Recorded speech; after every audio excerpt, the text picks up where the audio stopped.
빅 애플의 밤입니다. 뉴욕 결코 잠들지 않는 도시죠. 어떻게 그럴 수가 있냐고요? 불빛이 가득하잖아요. 그런데 오늘은 이 빨간 빛에 대해 말하려고 해요. 가까이 다가가면 이런 모습입니다. 이 빨간불은 항공기 경고등이라고 하며 필수적인 역할을 하죠. 항공기가 건물과 충돌하지 않도록 높은 건물의 꼭대기 모서리에 설치되어 있어요. 이 불빛은 건물 주변 수 킬로미터에서부터 볼 수 있으며 지나가는 비행기한테 피해야 할 건물이 있다는 신호를 주게 됩니다. 다행이죠. 이 경고등의 기준은 국제민간항공기구가 정한 것으로 전 세계적으로 채택되고 있습니다. 이 단체에서는 지상 45m 이상의 모든 장애물에 경고등을 설치하도록 요구하고 있어요. 공항과 가까운 곳에선 낮은 건물에도 경고등을 설치할 수 있습니다.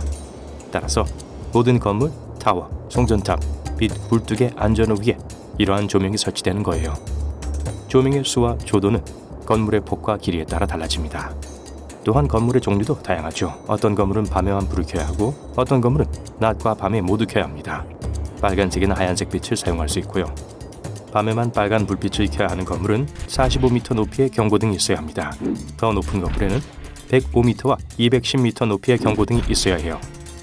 낮과 밤에 모두 흰색 경고등을 켜야 하는 건물은 105m, 210m, 315m에 모두 경고등을 설치해야 합니다.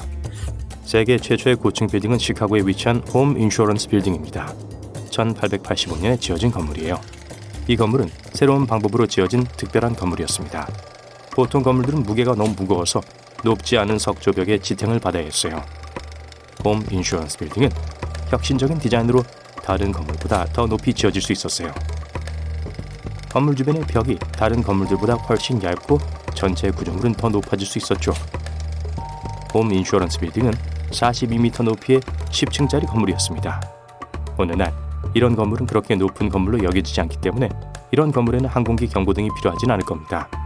하지만 이 건물은 새로운 건축의 시대를 열었죠. 이 건물은 1931년까지 튼튼하게 세워져 있었는데 새로운 건물을 짓기 위해 주변의 몇몇 다른 건물들과 함께 건물을 철거했습니다. 이 건물은 바로 지금 시카고에 있는 필드 빌딩입니다. 홈 인슈어런스 빌딩이 철거된 해인 1931년 엠파이어 스테이트 빌딩이 완공되었습니다. 381m로 마치 홈 인슈어런스 빌딩 10개가 쌓여있는 높이죠. 인류가 겨우 46년 만에 이룬 건설의 진보였습니다. 엠파이어 스테이트 빌딩은 이렇게 세계에서 가장 높은 건물이 되었습니다.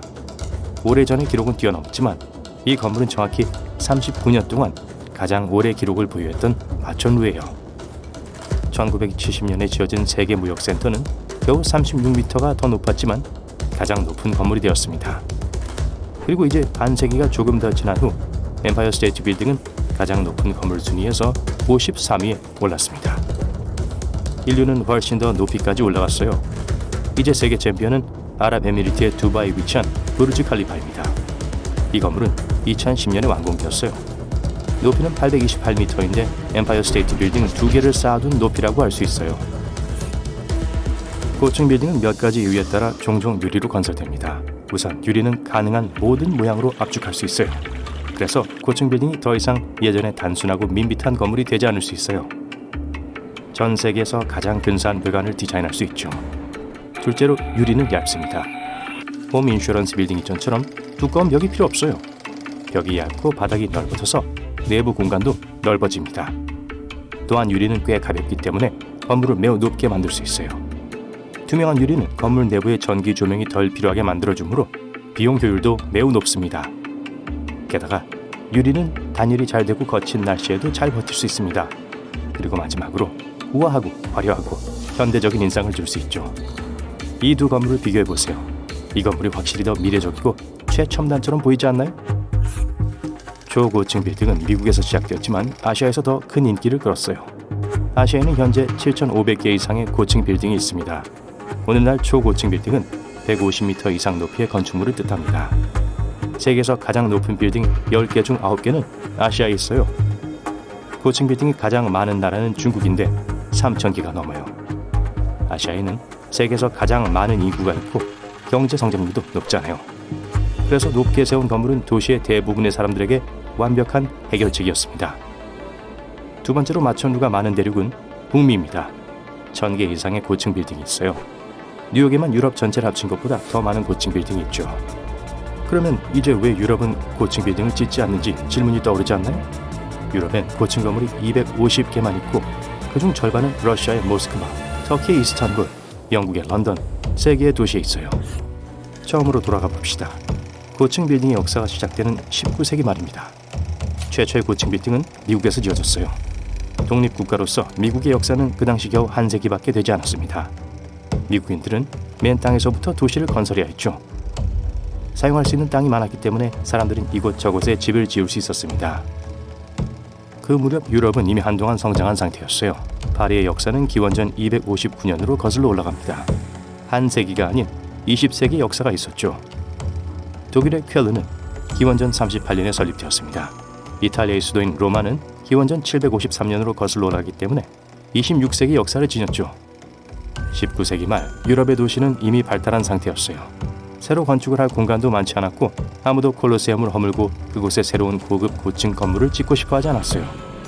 모두 역사적 건물이며 유럽은 역사 보존을 중요시 생각하니까요. 그러니까 무언가를 바꿀 실질적인 이유가 없었죠. 아시아와 미국에서 초고층 빌딩 건설의 원동력은 도시 인구의 급증, 특히 도심의 급속한 도시 개발이었습니다.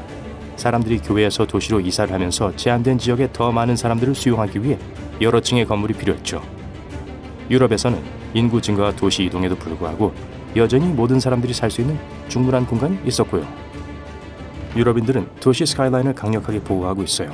벨기에의 브뤼셀로 이동해 브뤼셀화에 대한 흥미로운 이야기를 해볼까요? 1960년대에 구역 규제가 없었고 브뤼셀에서는 상업지구를 개발할 수 있는 공간을 만들기 위해 일부 건물들이 철거되었어요.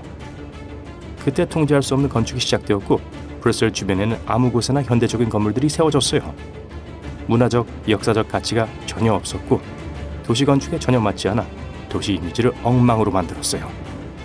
많은 건축가와 여러 사람들이 항의를 했고 역사적으로 중요한 건물의 철거를 제한하고 건축을 통제하는 새로운 법이 도입되었습니다. 그리고 다른 유럽 국가들은 벨기에의 실수에서 교훈을 얻게 되었어요. 유럽 전역의 사람들은 여전히 현대적인 건축물을 싫어합니다. 그래서 많은 도시들이 구역 규제를 정했고 유럽에서 화려한 유리 마천루를 짓는 게 어렵게 되었어요. 하지만 런던, 모스크바, 프랑크푸르트, 이스탄불과 같은 큰 금융 중심지가 있는 도시에는 상업적인 공간이 필요합니다.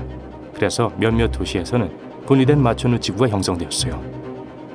역사적인 중심지 밖에 어딘가에 고층 건물 여럿을 세우는 거예요. 그리고 로마의 경우 이곳은 어떤 고층 건물도 완전히 거부하며 앞으로도 고층 건물은 절대 없을 것이라고 말합니다. 몇몇 이탈리아 도시들도 자신들의 역사적 이미지를 보존하기 위해 기꺼이 그 전철을 밟고 있고요. 하지만 더 많은 이유가 있어요. 그저 사람과 문화적 보존 때문이 아니에요. 유럽에서 고층 빌딩을 짓는 것은 공학적인 이유로 인해 북미처럼 쉽지 않아요. 예를 들어 독일의 수도인 베를린은 약 80m짜리 진흙땅 위에 지어진 도시입니다. 80m는 20층 건물의 높이인데 지반이 단단하지 않으면 높은 건물이 안전하게 표면에 설 수 없어요. 젠가 해보셨죠? 네, 실생활에서도 똑같아요. 정말 높은 건물을 지으려면 많은 기초 공사가 필요합니다. 그러니 위험할 수도 있어요. 즉 역사를 보존하려는 시도 외에도 고층 빌딩이 없는 이유가 또 있다는 거예요. 자, 이제 퀴즈를 해보죠. 제가 도시의 스카이라인을 몇 개 보여드리겠습니다. 그리고 여기가 어느 도시인지 맞춰보세요. 시작하겠습니다. 첫 번째 도시입니다. 아주 쉽죠? 네, 물론 여긴 뉴욕입니다. 여긴 어때요? 네, 이곳은 홍콩입니다. 세계에서 가장 많은 마천루가 존재하는 도시죠. 고층 빌딩이 517개나 된다고요? 유럽 전체보다 2배나 많은 숫자죠. 자, 넘어가죠. 여긴 어느 도시일까요? 여긴 아랍에미리트 두바이입니다. 그나저나 이건 1990년 당시의 모습입니다. 석유를 발견하기 전이죠. 네, 같은 도시입니다.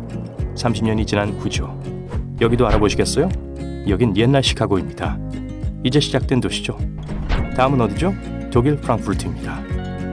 네, 몇 개 더 해보겠습니다. 터키 이스탄불입니다. 그리고 마지막입니다.